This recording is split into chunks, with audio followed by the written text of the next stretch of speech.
Growth and decay. I've got a different formula up there, a little bit different than we've seen. A equals A subscript of 0, e to the kt. This formula can be seen in a little bit different forms. This is the continual growth or decay function. We actually saw a continuous interest formula being this. Initial amount was P, now initial amount is A sub 0. R is rate, rate's K in this case, as far as what we're working with. This dealt more with banking, principal, percentage rate.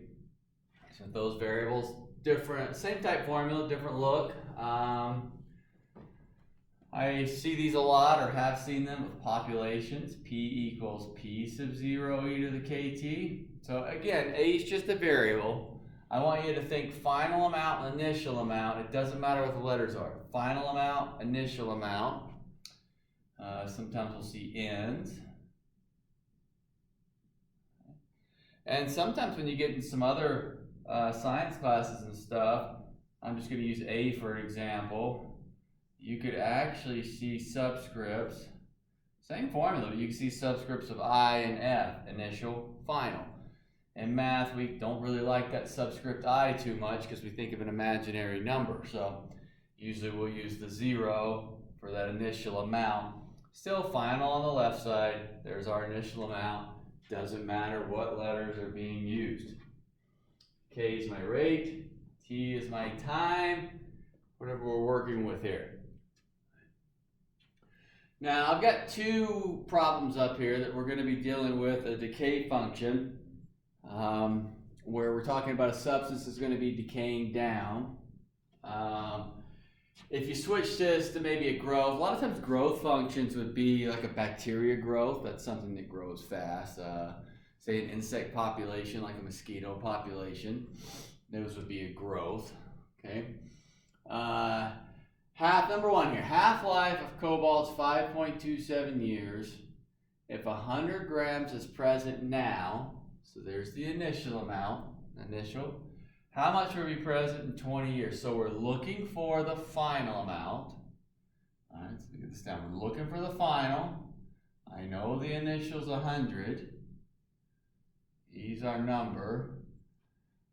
I know 20 years is my time. The problem is I don't have that K value. I need the K value. I'm looking for the final amount, but I need that K value. I've got to know what my rate is. Okay? So since I need K, I'm going to have to go out and find it. So I'm going to write over here to the side, need K. Now I was given some information for finding K. I was told that the half-life is 5.27 years. So that means it takes 5.27 years for the total amount to be cut in half. Okay? So if I'm going to cut something in half, half will remain e to the 5.27 k. Now you can write k times 5.27, but I know the time when half remains. So again, if I was going to say starting at 100, well, half of 100 would be 50. First step, divide by 100, you're right back to this, 1/2 and 5.27. So I need to solve this to get my k value. In comes those natural logs. Natural log, and I'll usually put 0.5. 0.5 is a little easier on my calculator versus the half. It really doesn't matter. ln 0.5 is 5.27k. ln e is 1, so that cancels out. So remember, natural log both sides.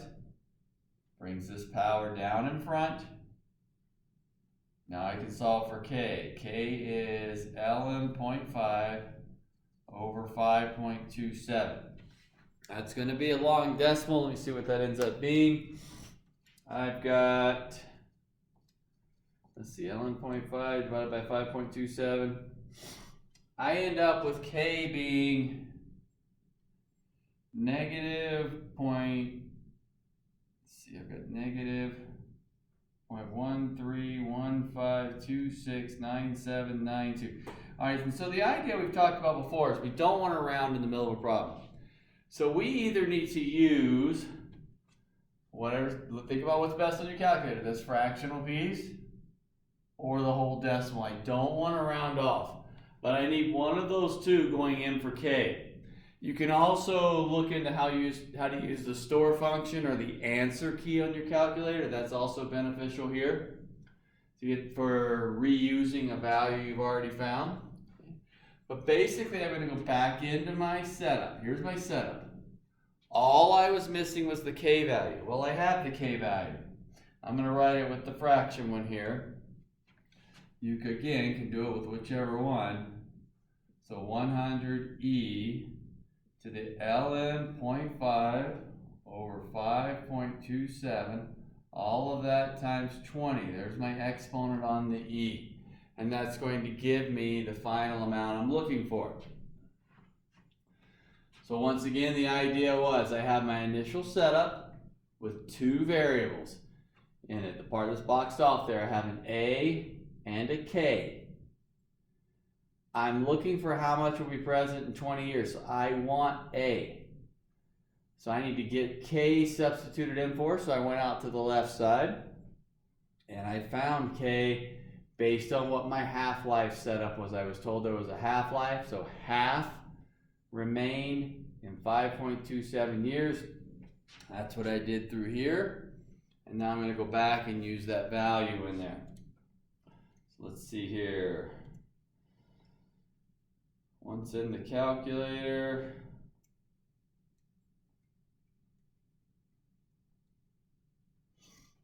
you should get, I'm rounding off here at the end, 7.2 grams. And that sounds about right if you think about it. If I just did some whole numbers here instead of decimals, let's say it was 5 years. Well, in 5 years, it would be at 50 because half remains. Well, then another 5 years, half of 50, it'll be at 25. Well, then another 5 years, half of 25 is going to be 12.5. Well, in another 5 years, which would be the 20-year mark, it's going to be at 6.25. Now, of course, this isn't, I'm just using 5s. That 0.27 is changing it, but it just keeps breaking down half every time. Number 2, half-life. Radioactive substance is 18.2 years. Same kind of setup we had in the first one. If 475 grams is present now, how much will be present in 200 years? So I'm going to set it up. So I know that there's 475 now, initial amount, e to the k times 200. I want to know how much is going to be left in 200 years. Now the problem is I'm back to the same situation I had before. I have both K and E as variables, but I want A to stay there because I'm looking for how much will be present in 200 years. So I need that K value. I'm going to rewrite this, need K.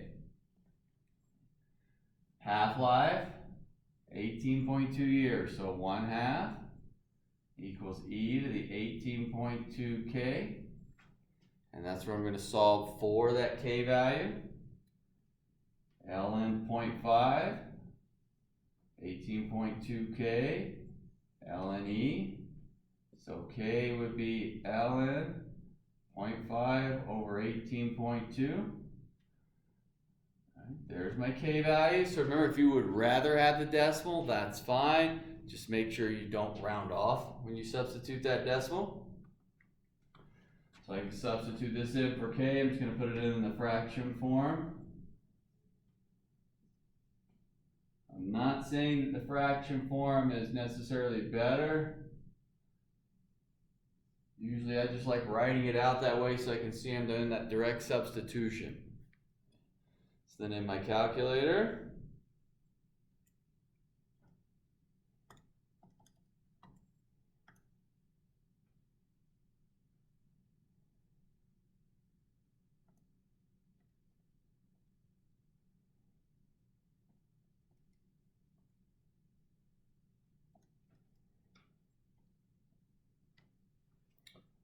I got 0.5 round off how you want here in the final answer, but I got to 0.2337 grams. That's how much will remain in 200 years, that piece.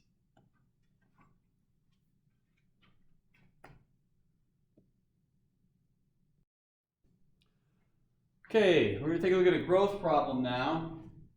And I've got 34 micrometers of bacteria, grows to 50 micrometers in 30 minutes. How long will it take for this amount to grow to 200 micrometers? So my initial amount is still 34. I want to know how long it's going to take to get to 200. So 34, how long it's going to take to get to 200.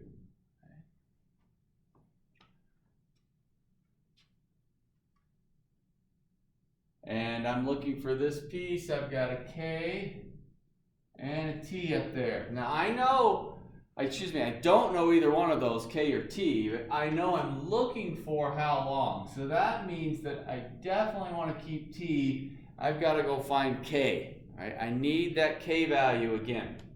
Now this time I didn't give you a half-life. That's okay, I can still find the K value. So I need K. I was given some information to find K because I was told, well, it went from 34 to 50, initial, final, in 30 minutes. So K times 30, I know it went to that. I can solve this piece for K, then I have my K value to substitute in there. So K's on the E, so I need to divide the 34 over. 50 divided by 34, E to the 30K. Okay. And we talked about before, we can go to a decimal there. You just don't want to round off. Find out what that is here. And see, that's a long decimal, 1.470588235. So I'm more inclined to leave this as a fraction. Now you can reduce the fraction to 25 over 17, but it's going to be the same amount of work. But and again, if you're more of a decimal person, that's fine, but write out all 10 or 11 decimal places. ln 50 over 34, 30K, ln E. So K would be that ln 50 over 34 all over 30. Now, definitely an uglier looking K value. It's still just a K value. I can substitute it in over there on the right and work to solve.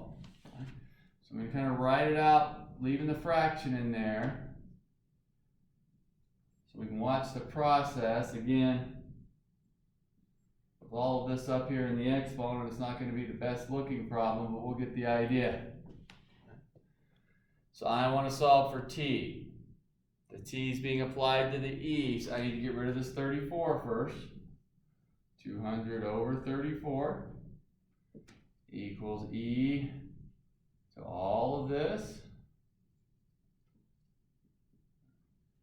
Now we can use, same idea we did back here, we can use logarithm on both sides.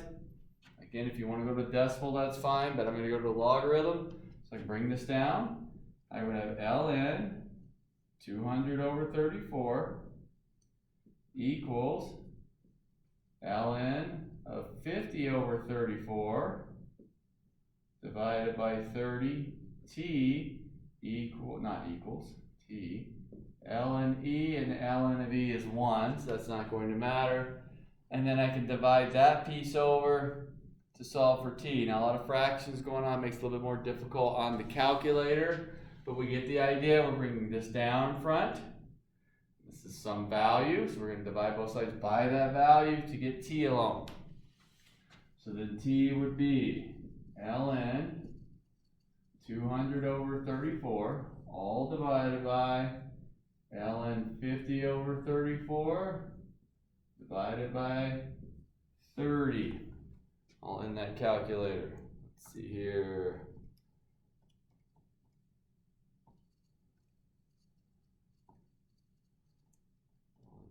Divided by 34. And I've got T is 137, I'll just go nearest 10th, 0.8 minutes. 137.8 minutes to go from 34 to 200 micrometers of bacteria.